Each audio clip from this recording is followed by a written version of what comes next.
Desarrollismo y planificación educativa en Iberoamérica después de la Segunda Guerra Mundial. Podemos decir que el punto de partida de la nueva política educativa en América Latina se dio en el año de 1956 con la realización de la Conferencia Regional sobre Educación Gratuita y Obligatoria convocada por la UNESCO, en la que se diseñó el llamado Plan Principal en Lima, Perú. Todo este proceso se caracteriza por un contexto socioeconómico y político marcado por la búsqueda de la modernización y el desarrollo. Dentro de los aspectos que marcan esta etapa tenemos la internacionalización de la política educativa. Se dieron partícipe las organizaciones internacionales como la CEPAL, la OEA y la OCDE, las cuales toman protagonismo en el diseño político y estratégico en la reforma educativa en América Latina y la península ibérica. Tecnocracia, desarrollismo y planificación se traslada a los organismos de planificación nacional y del desarrollo a los expertos internacionales, perdiendo protagonismo los docentes y pedagogos. Surgen experiencias significativas como la de Paulo Freire.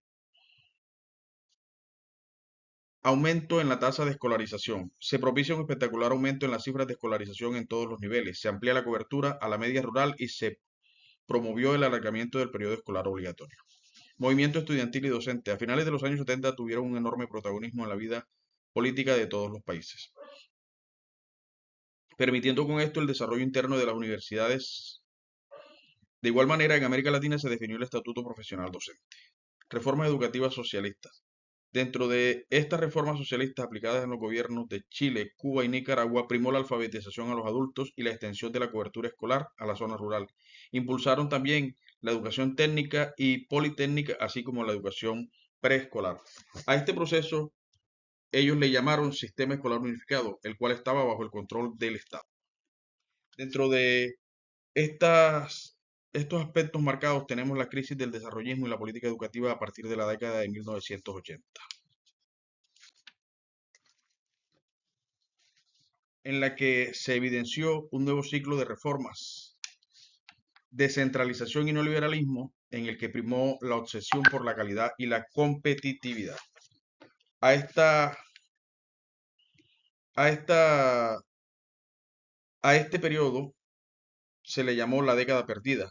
Primó el descenso en la renta per cápita y el endeudamiento externo y un déficit fiscal. Se propiciaron reformas generadas por el Estado y recorte de prestaciones sociales dentro del mismo proceso de las políticas neoliberales. Algunas de las reformas educativas generadas en América Latina se dieron en los países de Chile, Argentina, México y Colombia, en la que se propició en Colombia la Ley General de la Educación en el año de 1994. Otro de los retos del sistema educativo fue la democratización y la equidad social y cultural. Una de las características más marcadas de esta reforma en toda América Latina fue la fuerte reducción del gasto público dedicado a la educación, generando un deterioro en la educación pública y ampliando la brecha entre la educación pública y la educación privada. En resumen, la crisis del desarrollismo y las políticas educativas en América Latina desde los años 80 reflejan un cambio hacia enfoques más neoliberales, que aunque buscaban eficiencia, a menudo comprometieron la equidad y la calidad de la educación.